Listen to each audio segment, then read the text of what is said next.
the incorrect statement. Now, the key concept related to this question, that is the network solid. Network solid क्या है? Actual में network solid जो होता है वो कोवैलेंट सॉलिड को ही हम नेटवर्क सॉलिड कहते हैं, ठीक है। और लाइक अगर किसी के पास कोवैलेंट बॉन्ड है, जैसे diamond, carbon carbon covalent bond है, ठीक है, और वो टेट्राहेड्रल शेप की तरह रहता है, ठीक है। और नेटवर्क सॉलिड मतलब सिमिलरली एक जो कोवैलेंट बॉन्डिंग हो रहा है, इसका नेटवर्क हो रहा है, मतलब और भी कार्बन के साथ ऐसे ऐसे करके क्रिस्टल में जुड़ा रह रहा है, ठीक है। इसको ही हम कहेंगे नेटवर्क बॉन्डिंग। पर ये जो बॉन्डिंग है ये सब बॉन्ड है कोवैलेंट, ठीक है। और इसके कारण क्या होता है, ये जो सॉलिड है बहुत ही स्ट्रॉन्ग होता है, हार्ड हो जाता है, ठीक है। और इसका मेल्टिंग पॉइंट भी हाई हो जाता है, क्योंकि अगर हार्ड हो जाएगा तो मेल्टिंग पॉइंट भी हाई हाई हो जाएगा, ठीक है। और देखिए इस स्टेटमेंट का पहला वाला जो स्टेटमेंट दिया है, कोवैलेंट और network solid have extremely high melting point and may even decompose before melting. Yes, ये करेक्ट है, क्योंकि अगर कोवैलेंट और नेटवर्क सॉलिड में ये जो बॉन्ड होता है एक्सटेंसिव नेटवर्क बॉन्डिंग होता है, इसलिए क्या होता है, इसका जो मेल्टिंग पॉइंट है बहुत ही स्ट्रांग हो जाता है और इसको हार्ड बना देता है, ठीक है। तो एक्सट्रीमली इसका मेल्टिंग पॉइंट एक्सट्रीमली हाई हो जाता है, ठीक है। लाइक डायमंड, ठीक है, डायमंड का क्या है, बहुत ही ज्यादा है मेल्टिंग पॉइंट। अब बी देखिए, graphite is a good conductor of electricity. अब इसके हिसाब में आगे हमें ग्राफाइट का स्ट्रक्चर ड्रॉ करना है, ठीक है। देखिए एक ग्राफाइट का एक रफली स्ट्रक्चर है, ठीक है। अब इसमें क्या होता है, यहाँ पर जो कार्बन है, देखिए ये 3 कार्बन से जुड़ा रहता है, ठीक है।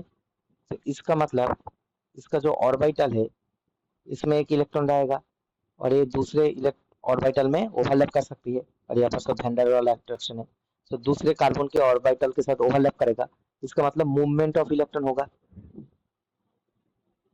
अगर इलेक्ट्रॉन का अगर मूवमेंट होगा तो क्या होगा, इलेक्ट्रिसिटी पास होगा, इलेक्ट्रिसिटी का भी मूवमेंट होगा, इसका मतलब क्या होगा, graphite is a good conductor of electricity है, ये भी करेक्ट है। Option C, NaCl and zinc sulphide are typical example of network solid.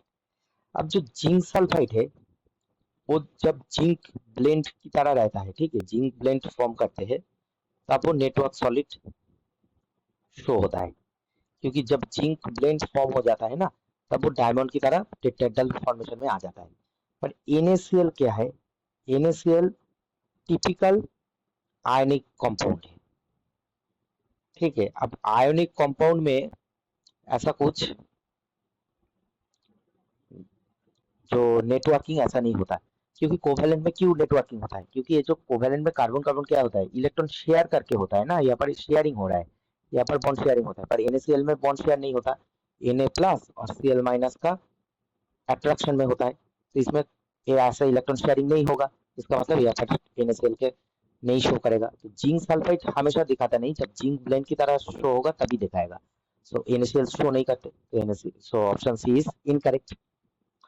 Option D check कर लेते हैं, graphite is a soft and act as a good lubricant. अब graphite में क्या होता है, ये जो ग्राफाइट का लेयर है ये बहुत ही वीक है, सो इसका क्या होता है, one layer can slip over other layer,